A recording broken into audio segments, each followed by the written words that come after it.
Jess, I'm so excited that we get to sit down, just the two of us, because in the MAP program, like we would see each other for little chunks of time and it was never enough. So, welcome to the podcast. Thank you so much, Sonia, for having me on. It's truly an honor.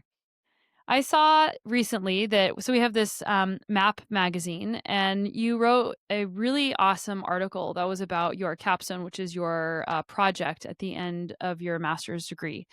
And it really intrigued me in many ways. Like, number one, it called out very specifically a lot of different issues that many of us are facing with all of these competing demands. But it also offered a solution with this environmental alignment model that we'll talk about. I was just really impressed with how you pulled together so many different things and created something that was seemingly very actionable. So I can't wait to dig in. So to start, like, tell us a little bit about yourself. Tell us why you're interested in this topic. Well, first off, thank you. That was the goal, to make it something material that people could use when they needed it the most. Yeah, so a little bit about myself. I come from a business world and landed in the positive psychology world, not definitely by choice, but also has been kind of the golden thread that kept me going, it feels like, in my own instances of brownout, burnout, everything in between.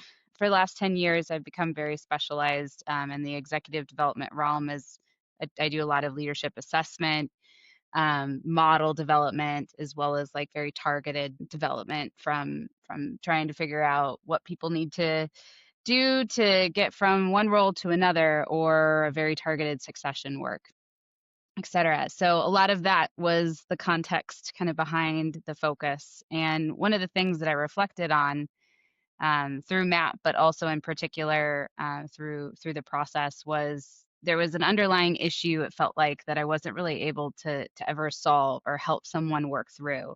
And I think this whole construct of how do different parts of our lives come together to make us feel whole and in alignment with the things that we care most about, our values, our purpose, etc. But also, how do we figure out how to integrate that into how we develop people today in organizations and make it something that's a little less taboo and something a little more human, if you will. Just from context, I've spent 15 years in management consulting, so I've done really large scale transformations all the way to really targeted work that I mentioned as well.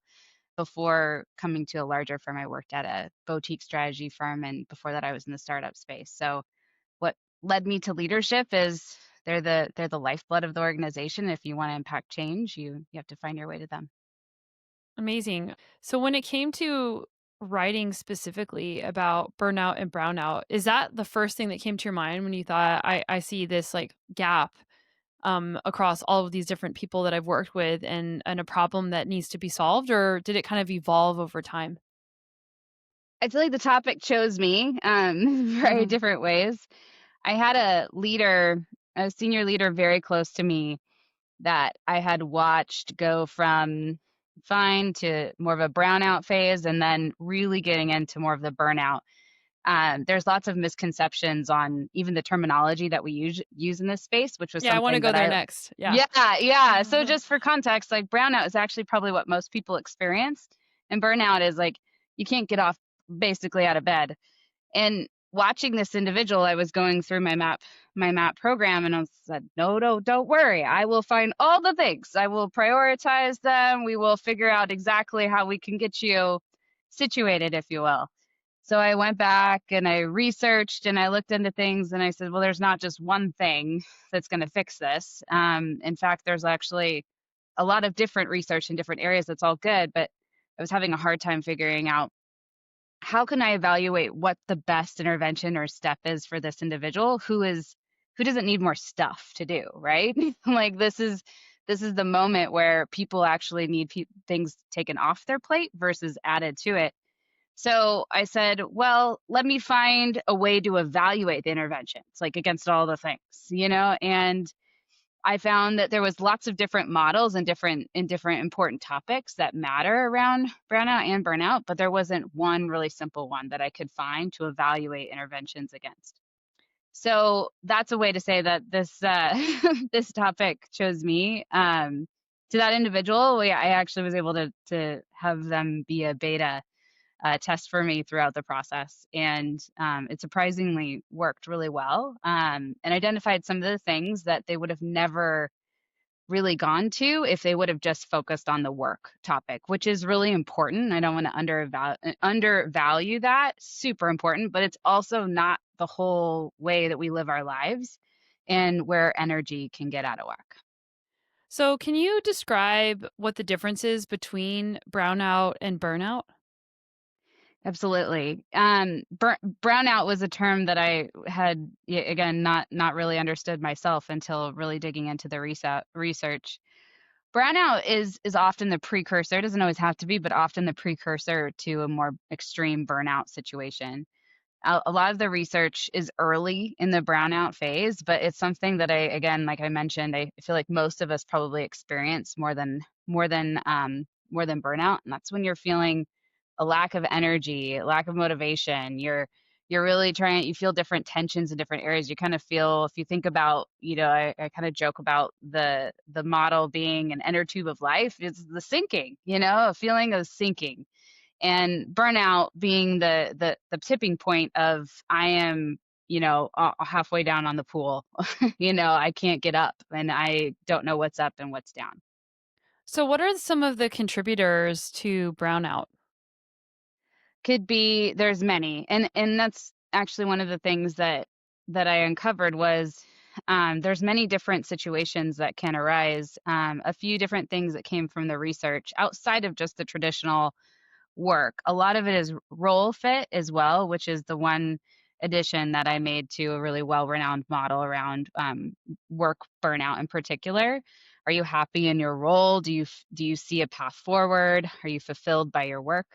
But more than that, it oftentimes can be triggered by life events that we have, becoming a parent, having aging parents, having a health situation go from great to not great over an hour conversation, having a child that needs more attention or it has some things that you need to work through, having some mental health situations that you haven't dealt with come up. Like, one of the interesting things that the research started to really unveil was we often approach this problem in a much more just work focused way, which is still really important, but there's still aspects of our life that still can contribute to having a lack of alignment. I use the word alignment a lot, in both article as well as my capstone, but I think there's some importance of that topic of when you're living in alignment with the way you want to live your life, like to your values, if you feel fulfilled,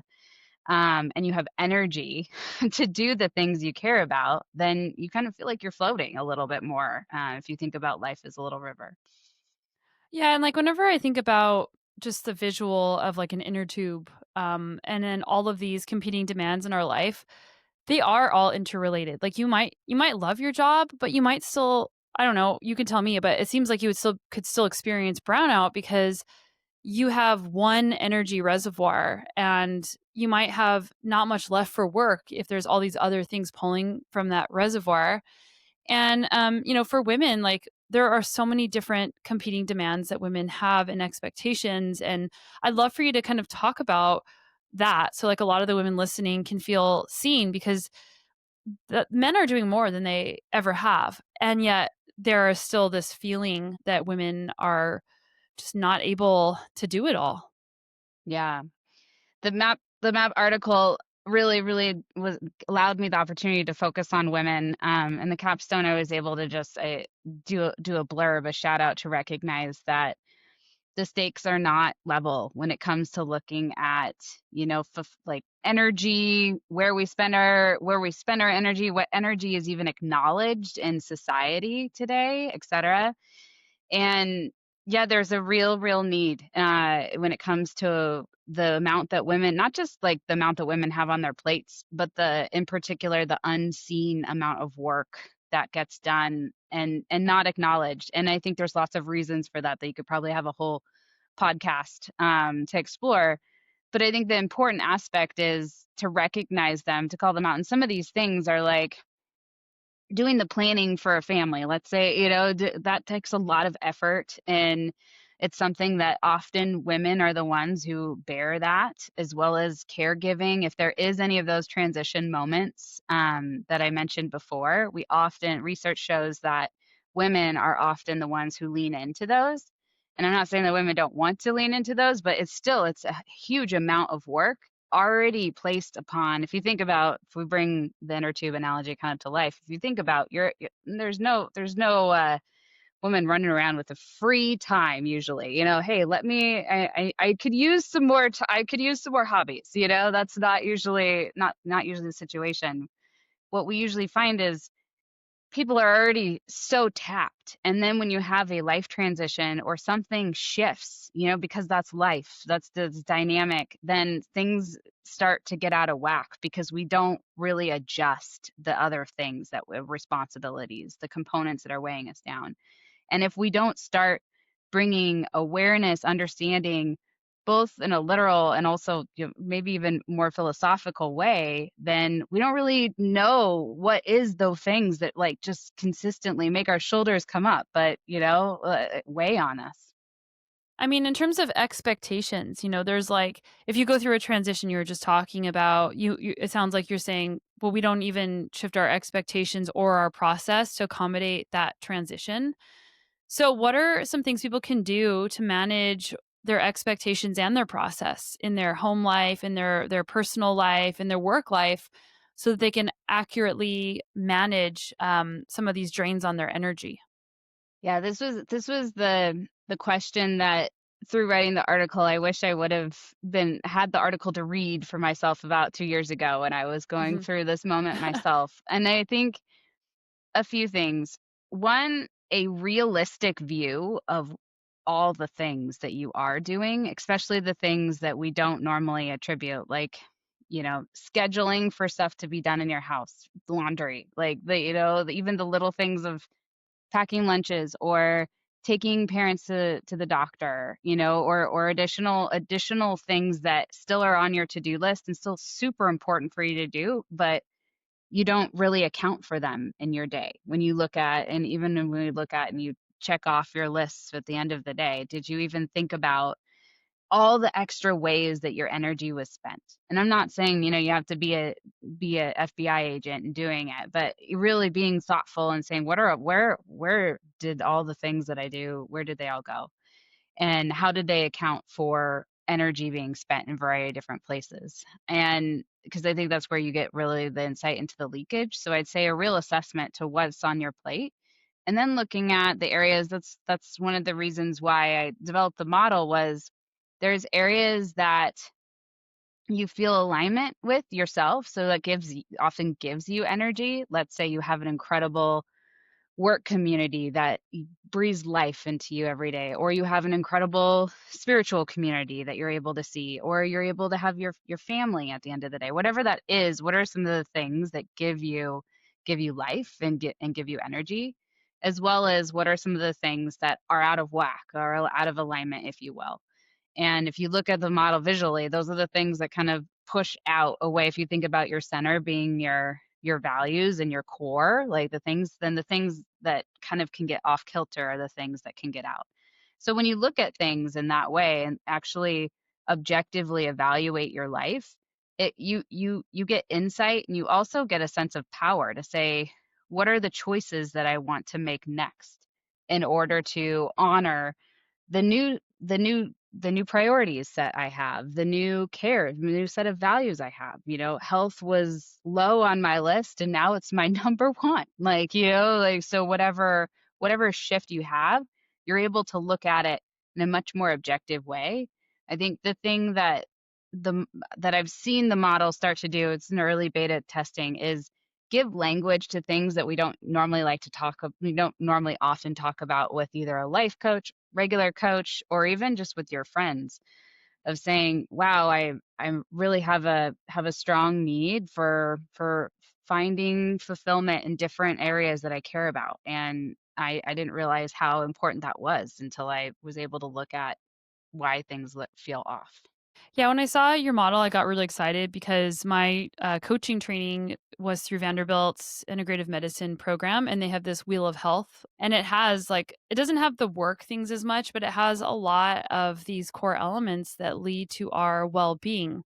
But whenever I think about this, there are people who try to make everything a priority. Like they'll look at this my environmental model. They're like, well, yeah, like my work is important. You know, my work community, the role fit.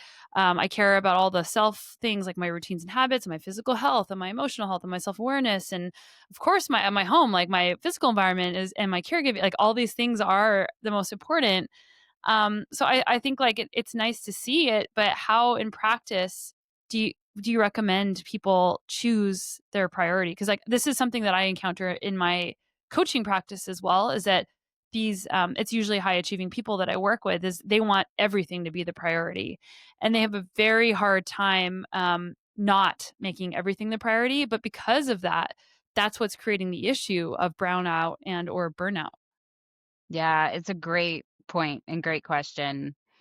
I used to tell leaders they could do 3 to 5 things really well. Like 5, you're already pushing it. And for high achieving individuals, that already gets them like, well, what I can do more, you Yeah. know? Yeah, and they think, "Well, that's not for me, that's just for, like, average." That's for Average, other yeah. that's for other people who Yeah. can't figure out. That was similar. I think if there was one thing that a lesson that I wish I would have learned a lot earlier in my life, that was you cannot delegate, optimize, or efficiency eyes your way out of something. Like, like when you don't have a clear set of the most important things, like there's no way that it can magically become in sync, if you Mhm. will. I would say that the 3 to 5 rule is I imagine there's a ton of research in between the right number. So I want to caveat that, yeah, I'm not putting that out there. But I do think that the purpose of the model and the purpose of the exercise is to identify this is the view. It's important not to focus on one dimension other than the other, but it is when you're evaluating. But when you think about what you act on, I think having a very clear set of 1 to 5 items and really thinking about what's the most impactful thing that can relieve some pressure if you are truly going through a burnout or even a brownout situation. What's the one thing that can relieve pressure? I'm gonna pause for a second, Yeah, and I wanna yeah. repeat that for people because I think that is such a fabulous question. What is the most impactful thing you can do to relieve pressure? And for people to, like, write that down because I don't think many people even reflect on that question. Yeah, it's a really, really important one. I think that was posed in the article as well as like, what can I do to relieve pressure?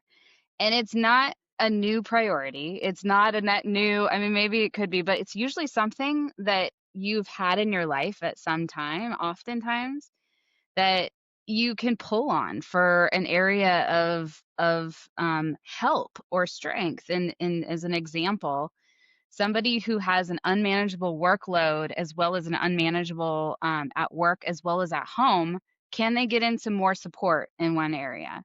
For somebody who has suffering, mental and physical health, which area, again, not adding net new work to these people, which area can we think about making a step in the right direction to help with some of the other dimensions that feel out of whack? So I'd say it's really focusing and summarizing, like it's really focusing on what are the top areas that aren't just, I want to figure out my life's purpose, which is an important thing. But if you're in the burnout and a brownout phase, you need to focus on relief of pressure, areas that you can leverage of strength, areas that are working well in your life, as well as ways that you can get help, within that, which is not something that a lot of high performing leaders or individuals are naturally good at. So that's where I think having a support, Sonia, like a coach to help guide them through, or even really objectively think about and using it, you could circle it. What are the areas that I have to do, like that have to be me? And what are some areas that I'm going to put my ego to a side here and say, where can I get some support? This asking for help piece has become a huge interest area for me in my work because my work is in mattering, and mattering is about adding value and feeling valued. But in order to feel valued, one of the ways you feel valued is when people are helping you. When you see that you are worth, Mm, your people are investing in you, people see you and hear you. But I think that there are issues in our culture, both personally, with our own expectations, which is why I was asking about that earlier, and also systemically. Number and I'll talk for like maybe a minute and then I'll stop talking. Number one, there's like imposter phenomena. Like one of the types of imposter phenomena is the superhero, the Superman or the Superwoman, who feels like they have to do it all and that they can't ask for help. And if they got help, then what they did doesn't count. There's also the people that they don't feel like they're worthy of asking for help, or they think just because they can muscle through and do it all, that means that they should. There are negative emotions and guilt that have been conditioned into asking for help. I mean, I think about this in parenting and the parenting community all the time. Like, people never ask for help. I'm so happy when my friends ask me if they can like drop their kids off because it is so brave. It requires humility and vulnerability to ask for help. So whenever I think about that, and framing it in terms of what you're talking about, relieving pressure, a lot of times we're in our own way and we won't yeah. allow ourselves to ask for help. How does that like show up for you and in your work? I love that. I feel like I chose to live on a hamster wheel of I can do it and I will die on the sword, like, for it for so long. And the main cost, I mean, there's lots of costs to that.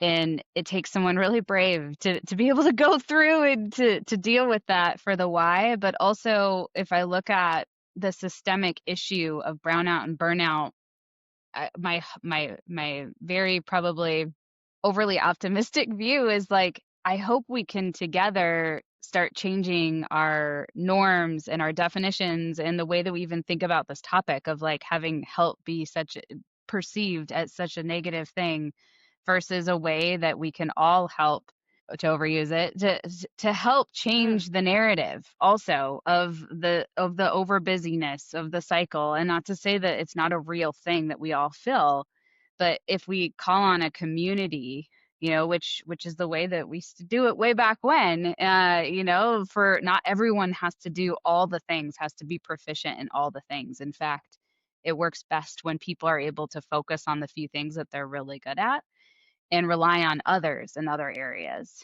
But that takes an environment, a context that allows for that. That takes personal skills to be able to accept that, and it takes some kind of humble acknowledgement that sometimes life, all the things, in order to do all the things, it requires giving up some other things. And what do I want to give up to be able to spend, or the perception of giving up? I would really, for someone who went from a really intense, very intense job to really trying had to rewire a lot of behaviors to just focus on presence, of like, just because that was my biggest challenge of figuring out how I could just be sitting at my kid's swim lesson and just focusing there without feeling guilty about not checking my email, not responding to the 3, 4, 5 to 6 text messages, not finishing my grocery list, finishing my grocery order, you name it. That was like, just you just sit here. What a privilege, right? But at the same time, what an important skill that frankly I really want to pass on to my kids. Yeah, like you talk about the like emotional and mental capacities, and I think this like non-duality piece is so important that you can sit there at your kid's swim lesson. You can simultaneously feel like a little bit stressed, a little bit guilty, a little bit weird, like I should be doing something. Look at all the other moms. Look how productive they are. And then they miss their kid looking over to be like, "See mom, like look what I did." Um it's both. It's both feeling that kind of like itchy feeling and being like, this is my to use you said you use the word alignment a lot. Like I am aligned with what's most important with me in this moment. But that takes so much discipline in order to do that and so much awareness of what's important in that moment. Yeah, what's important, and I'd say that's like part of the check-in too, that I don't know if people would use the model for, but something that I've started doing is going back and saying, what are the areas, looking at it, because having a very simple way to evaluate the different components of your life, you know, of saying what's working and what's not. Like, you know, you don't even have to use it. It was definitely designed to be a burnout, brownout. Like, how do I get out and do it in a very focused way? But it also could be a general check-in. I did it the other day of being like, okay, what's working? What are some areas that I need to breathe life into? And what are some areas that are in a really solid place? Yeah, to your point, it takes it we're all on this consistent, you know, journey of growth, and finding the types of ways and tools to simply and effectively do that, to be able to do it with intention, I think is a little bit of the sweet spot. Yeah, I'm also thinking, as we talk, like, there's a couple things. So number 1, I don't know, are you familiar with Jed Brewer's work? Like his recent book, well, there's one called The Hunger Habit, but one my favorite book that he's written is called Unwinding Anxiety, and he has another one called The Craving Mind. And he uses curiosity and awareness to help us break habit loops. So when it comes to anxiety, worrying is the habit loop of anxiety, and he helps people come into this embodied awareness of how things actually feel, and to use curiosity to build this disenchantment data bank to realize what you're doing, that habit you're doing, actually isn't as rewarding as you think, so that you can find this bigger, better offer of curiosity to just be with the things. So as you're talking, I have these like I've been going through this program that he has, and one of the behaviors that I want to change is this like incessant need to be productive, because that is something that creates pressure and brownout for me, and in some cases burnout. And that comes from like a self-worth that feels like, well, if I'm not achieving things quickly, or if I'm not like doing these things, like number 1, someone's going to get there before me, or like I'm not allowed to just sit down and relax. Like I'm not allowed to do that. There's like these rules that we put for ourselves. So when we think about what am I getting from this? Like what am I getting from trying to hold every single piece of this model up as number 1 at the same time? Like the answer is a disenchanting answer. Um yeah, like what do you think whenever you hear that? I love that. I feel like doing that work is such important and life transforming work. I'm doing a very similar thing, and I call it like I'm embracing my discovery phase. Like I've named it. You have to name it just like you have. Like you have to daily, and then I kind of look at that as behavior rewiring, to your point, and Mhm. love us love the work as well. But it takes going against all the things that we have learned, as well as the pressure that exists in today's world, that has such a desire for fast movement, immediate dopamine hits, you know, like, which is a check the box, or a quick, you know, whatever kind of habit it is. Like if you really start to unpack some of those, you're able to really understand and learn what are some of the things that make me feel fulfilled, and do I actually feel fulfilled by them, or is it that I felt like I was able to get through the things that I had identified, or that other people thought that I needed to have on my to-do list. I think one of the things that, through my own practice, that I started identifying, is I have my gratitude journal, and then I have a notebook. And my people in my old life would be like, "Oh my gosh, I can't believe she's writing things down." Like that was a behavior change for me, like basic that. And what I was identifying though is what I wrote in my gratitude journal on what would make today great did not make it in to my daily plan. And I was like, well, that's messed up. Like if my daily plan is the most important thing for me today, is to be present and there for my kids, like, you know, and enjoy my time with them, I have to set my day up differently actually. Like my day is actually designed to get done the things that, you know, and some of them are important. I'm not saying don't pay your bills, don't come, you know, show up to work, like, etc. But there also is, it puts you in such a more place of awareness, and also place of power, to say, how can I design my day with the routines and the habits that work for me versus against me? And sometimes there's much more that we can do in that space that we don't often realize or feel. Something else that I found helpful is just like this normalization of kind of what is happening for real, because I think when we're online or we're thinking about what other people are doing, we think that everybody is doing everything all the time. And I'm coming back to women because this is just, for some reason, this is just really like sticking with me here. Um, Sometimes I wonder, like, how are all of these women like working all these hours and somehow still being present for their family and somehow still like exercising and taking care of themselves and going out on dates with their partner? Like, how are they doing all of these things? Because I just don't get it. Because I have my kids are at school from 9 to 3. Like, that's all I get. I get 9 to 3 to work, and to get all my any me time, anything has to jam pack into those hours. And then I start looking around, and then I realize, like at school pickup, it's like, well, this is the case for many other families. Like, many other people are kind of on the same schedule that I am. So actually, they're not doing what I think that they're doing. And I think a lot of times we'll look at what other people are doing and we'll assign this like best case scenario that we think would be the best possible thing, but it's not reality. And so we set our expectations and what we put as a priority based on what we think other people are doing instead of what's actually happening. So talking about that, like for me, like coming to the realization of I have these very high expectations of what I think should be happening, but in all reality, like I'm probably working part-time. And it hurts my ego to say that. It is like pain. I get a lot done in that those hours. Like, it's amazing.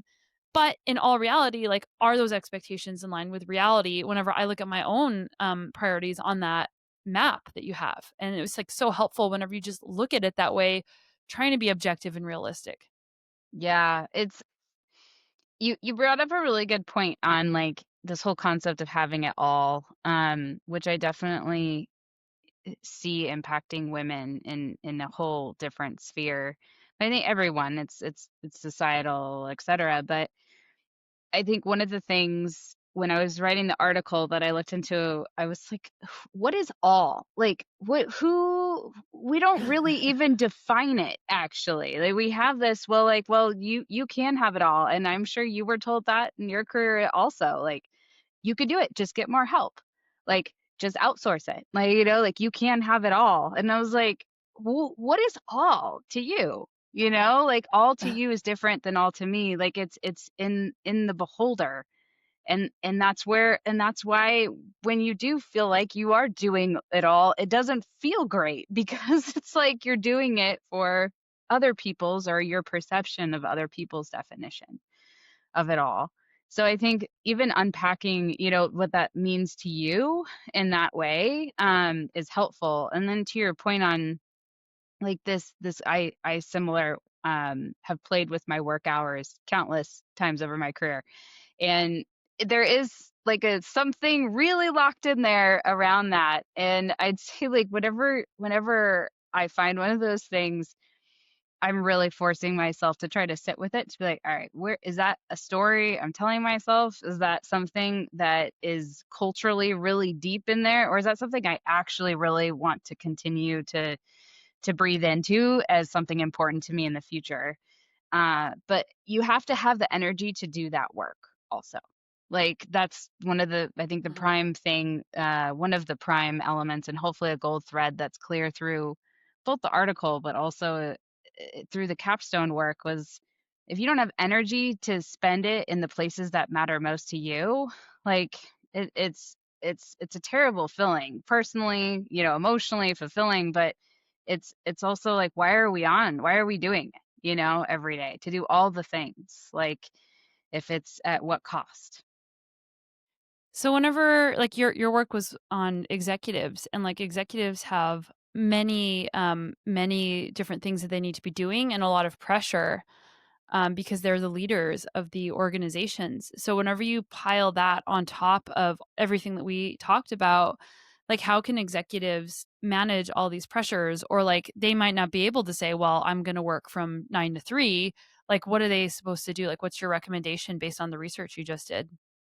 Yeah. I chose executives because there's no one who has less time. And Hmm. and also if there's a model is going to work for one population, it should be for one population that has the least amount of time, because I Hmm. think that the trickle down effect is big. I'd say there's there's never just one thing usually or one solution in here, and that's actually what I like about the model.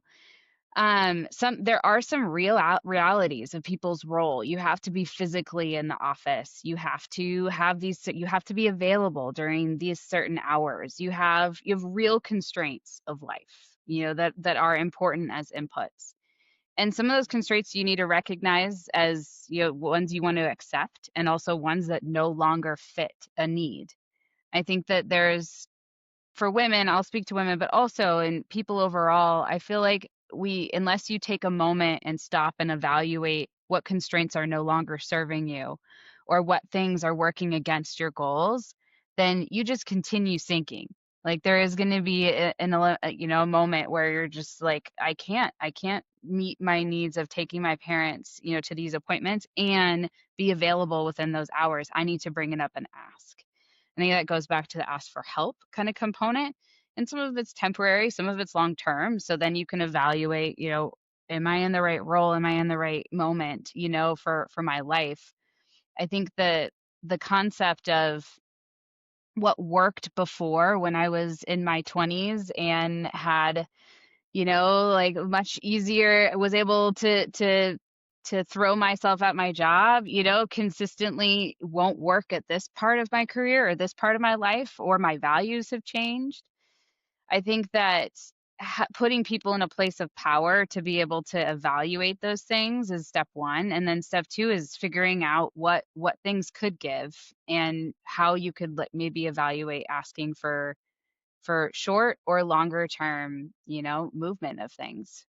Mhm. Does that answer your question? Yeah, it does, it does. It made me think of something because, like, as a coach, you help people set goals, and I do these like I've done some like corporate goal setting workshops, and I've noticed that a lot of people will set their goal based on the best that they've ever been, even though It's their interesting. life is completely different. So their ability to commit to that goal is not what it used to be. So whenever you set your benchmark based on the best you've ever been, but your conditions are different, your conditions to work towards that goal are different, you're setting yourself up for failure and for dissatisfaction. So I was just thinking about that when you were talking. I love that. And I think it brings up something so important in that we look at our life, we oftentimes, and the research definitely showed this too, of this airplane taking off, but reality is airplanes, once they're up, they go up and down based on, altitude restrictions, weather, bumps, they go around. Sometimes you have to land unexpectedly, but we have oftentimes many of us adopt this expectation that it is just up and up and up from there. And if you're not building, if you're not compounding, if you're not improving, then you're going backwards. And I think that goes back to the definition of success that we all need to, sit with. And that is, there's going to be different parts of our lives, and evaluating those in the same way that many of us have been trained to do from a works component. It's actually why I feel like the other two components of the model are just as, if not more important. Are Everything is important. It's all based on individual context, but you're looking at your work in addition to your home life, everything outside of work, basically, as well as your own self, your mental health, physical, in alignment with your values, everything that's really, really important. If we don't evaluate the different levels of success, and not just look at it from a work area, we're missing something, a little bit. And it will eventually come back in ways, and hopefully it doesn't come back in ways that we would rather not deal with it, like regret or like missing out. I did get a little into the research around what do people wish they would have done differently at the end of their lives.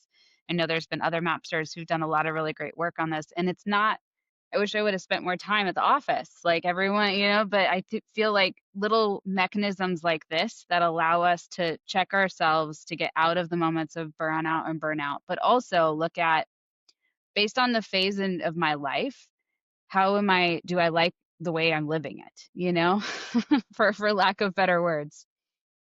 Yeah, and I think kind of another thing to bring up from something we were talking about earlier is like, what is having it all? And I think what people are kind of seeking is a feeling. They think if I have it all, I will feel a certain way. But actually, a lot of us actually have that feeling within us already. It's just that we don't even notice it because we're in such a hurry grasping and reaching for that next foothold that we don't pause to realize that a lot of times what we're seeking we already have, like it's already there.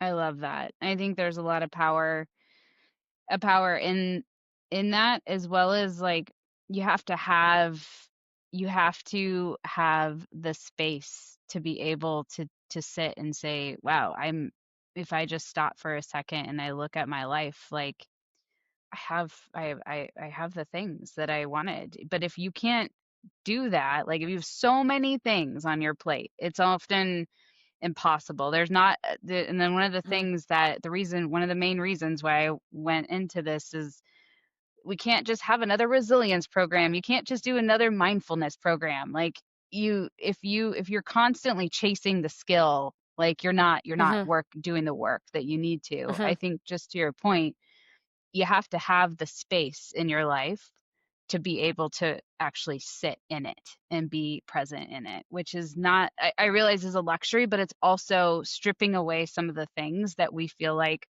are important. And they may be important, but they may not necessarily be the most important, because everything has a opportunity cost to it. Yeah, like, whenever we're chasing another thing to try to fix the problem, it's it can be its own form of avoidance. I've noticed that in myself. It's like, "Oh, like, if I could just get one more certification or learn one more thing or read one more research paper," like, it's actually a form of avoidance, of just pausing, and so that's been a very helpful insight for myself that I just thought of when you were saying that. That's very insightful. I think understanding why there's also the mechanics of just, oh, must keep like, Yeah. there's the when you actually get to where you're forced to slow down, and there is no, like, yeah, you could do a retreat, whatever, but then you put the person right back in their context, and then you're back at Mhm. it with your 72 items on your to-do list. It does take real work, some support from programs, but also just, like, wanting to define what that looks like for you, and sometimes it helps to have a guide to help through that. Sometimes it also helps to play it forward a little bit. If I was walking around in my life a few years, like, what do I want it to look like? What do I want it to feel like? What do I want to see myself doing, in it a little bit? That kind of, it feels silly sometimes to do that, but I think that gets to the things that we often don't have names for, in the choices and how we actually want to conduct ourselves, like, throughout the day. I think we have very corporate names, like, you were collaborative, or you were innovative, or those things, but I don't think we have names or awareness to say, how am I conducting myself in my day, and do I like that? Is that the direction I want to keep going, or do I want to course correct? You're also saying earlier how, like, we need to have the space to reflect, but I do think that everybody has that space to reflect. Like, not everybody has time to, like, sit there with their journal and do all those things. I wish I wish that I made more time for that, taking responsibility, but also wishing I had more time. But, like, you can reflect any moment. Like, you can be like, people listening to this are reflecting right now on the questions that we're asking. So, even if you're tired, like, you still have or, like, even I would argue in a brownout phase, like, there's still the option to reflect, but maybe the energy piece is hard because it's hard to actually take action on the thing that you recognize. It's tough when you're going through a burnout or a brownout. The When you feel like you're in the downward of the spiral, and having someone say, like, what do you want the future, if you were to Uh-huh. look like? You're like, I just want to get out of this moment. Like, Mhm. that's kind of where a different set of Mhm. questioning needs to look at. But to your point, like, there is the feeling, and sometimes things have to get super hard and terrible before we actually do things Mhm. about them.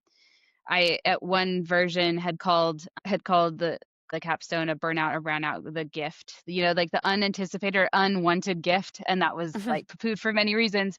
But I think the concept was, like, we don't have, and it's all how we decide to look at it. When you're in it, it sucks. There's no other better word, or Mhm. better way to think about it. But if you think about how you want, what you want to do with that, it can be such a powerful gift. For myself, Mhm. I was on a very rough downward spiral of becoming the parent that I did not want to embody, becoming the partner that was never present, like physically, mentally. And I look at had a very my 5-year-old son at the time like asked me to stop traveling for my job, and it like was literally had it smacked me right in the face, was just like, I who am I living this life for? This is Mhm. not working. And found myself in my bed like bawling about like, I don't know what I'm supposed to do. I don't know who I'm supposed to be, but all I know is I just feel like I'm just sucking at it, you know? And I Mhm. could have looked at that moment and said, wow, I want to wallow, and I did. I wanted to just second to let it out, which is good, let all emotions out. But then I was like, what am I gonna do with this? Mhm. This is I can't turn back. Like, you know, Mhm. because I know where that's gonna go. So I looked at what other options I need to do. That was actually how I came to MAP.